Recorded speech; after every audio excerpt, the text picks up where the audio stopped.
خانقاہ ربانیہ نقشبندیہ روحانی مولد پیر مفتی احسن محمود نقشبندی صاحب صلی اللہ علیہ وسلم نے فرمایا النکاح من سنتی، اس نکاح کو حضور نے اپنا طریقہ بتایا۔ محدثین لکھتے ہیں یہ آپ نے اس لیے ارشاد فرمایا تاکہ ہمارے ذہنوں میں یہ بات آ جائے نکاح کرنا کوئی دنیا داری نہیں ہے، کیونکہ ہم نے تو اس کو دنیا داری بنایا ہوا نا، نکاح کو شادی بیاہ کو ہم نے دنیا داری بنایا ہوا ہے۔ اس موقع میں دنیا داری کی جاتی ہے، اس لیے دنیا داری کی جاتی ہے۔ جو لوگ کھانا کھانے کے لیے آتے ہیں وہ یہ نیت لے کر آتے ہیں کہ ہم نے اس کھانے کا بل دے کر آنا ہے۔ کیا کرنا ہے جی؟ بل دے کر آنا ہے۔ اور جو کھلا رہے ہیں وہ بھی اس لیے اپنے جیبوں کو خالی کر کے بیٹھے اپنے سارے بل وصول کرتے ہیں۔ ہم نے ان کو کھانا کھلا کے ان سے بل وصول کرنے ہیں۔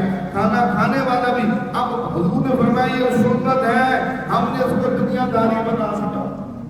اتنے عظیم عمل کو ہم نے مل کر دنیا داری بنا دیا، سنت کی رمق دین میں سے نکال دی۔ اس لیے حضور نے فرمایا یہ میری سنت ہے۔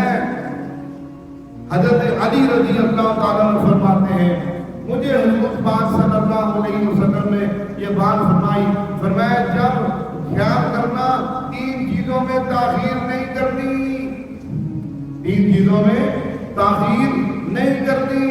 فرمایا جس وقت نماز کا وقت ہو جائے فوراً نماز پڑھو، جب نماز کا وقت داخل ہو فوراً نماز پڑھو۔ آپ صلی اللہ علیہ وسلم فرمایا اذا حاضرت، جس وقت جنازہ حاضر ہو جائے فوراً جنازہ کرو، فوراً جنازہ پڑھو، جنازے کا انتظار نہ کرو، کسی کا انتظار نہ کرو، فلانا بھی آ رہا ہے آدھا گھنٹہ انتظار کرنا، فوراً جنازہ پڑھو۔ تیسری بات فرمائی جب کسی بے نکاحی عورت کا اس کے جوڑ کا خامن مل جائے تو فوراً نکاح کر دو، فوراً پھر دیر نہ کرو اس نکاح کرنے میں۔ اب حضور پاک صلی اللہ علیہ وسلم ہمیں حکم دے رہے ہیں کہ جب جوڑ کا خامن ملے فوراً نکاح کر دو۔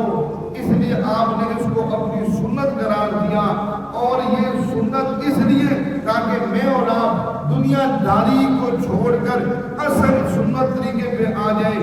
جب سنت کو سنت سمجھیں گے اور یہ سنت بھی ہے اور عبادت بھی ہے، نکاح کو عبادت بھی کہا جا رہا ہے، حضور اپنی سنت کہہ رہے ہیں اور یہ ساتھ فرما رہے ہیں حضور فمن راغب عن سنتی فلیس منی۔ ایک جگہ آپ نے فرمایا من غش فلیس منا، جس نے ملامت کی وہ ہم میں سے نہیں ہے۔ نکاح کی باری آئی تو ہم نے فرمایا فمن راغب عن سنتی فلیس منی، جس نے میرے اس سنت طریقے کو چھوڑا وہ مجھ میں سے نہیں ہے، اس کا میرے ساتھ کوئی تعلق نہیں ہے۔ اس لیے بعض لوگ کہتے ہیں، بعض عورتیں بھی کہتی ہیں، بعض مرد بھی کہتے ہیں جی ہم شادی شدی نہیں کرتے جی، ہمیں کوئی ضرورت نہیں نکاح کرنے کی، ہم ایسے ہی زندگی گزاریں گے۔ اس لیے نکاح کے بغیر زندگی بغیر تقوی والی زندگی کہا گیا، نکاح کے بغیر زندگی کو ناپسند کیا گیا، نکاح والی زندگی کو عبادت کہا گیا۔ اس لیے آپ نے بھی سنا ہے کہ انسان کا جب نکاح ہوتا ہے اس سے پہلے کہ نصف ایمان ہوتا ہے، نکاح کرنے کے بعد اس کا ایمان مکمل ہو جاتا ہے۔ ہمارے ہاں جادو، جنات، بندش اور نظر بد کا شافی علاج قرآن و سنت کی روشنی میں کیا جاتا ہے۔